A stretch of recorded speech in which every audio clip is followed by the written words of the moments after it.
traumatic experience. I mean, I'm a freshman here, so definitely traumatic experience. But yeah, no. So I was here at the flight school at the Lynn University flight school. I'm a student here. I'm a freshman student.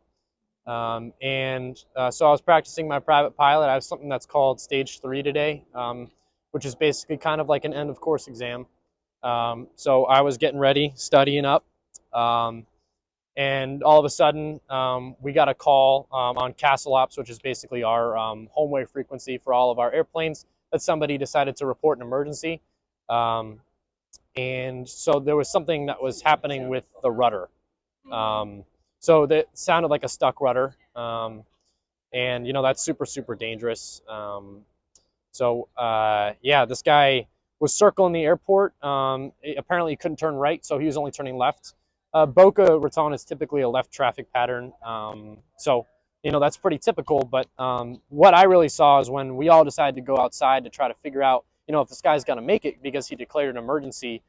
He ended up going around and he was passing something called, he was on the downwind turning to base is what the aviation term is for.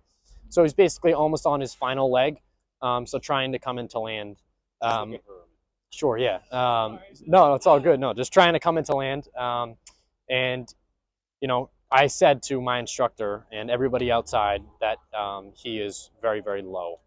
And he was, had to have been incredibly low. He didn't look that high up in the air. It's not typically, or it's not typical to what we typically see with student pilots and other people flying in the traffic pattern. The traffic pattern altitude is supposed to be just about 1,000 feet.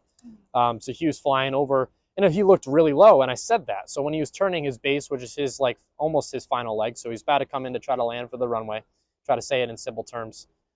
We ended up losing sight of him on that final leg. And all we saw was a big explosion and a plume of smoke. All of us were incredibly shell-shocked.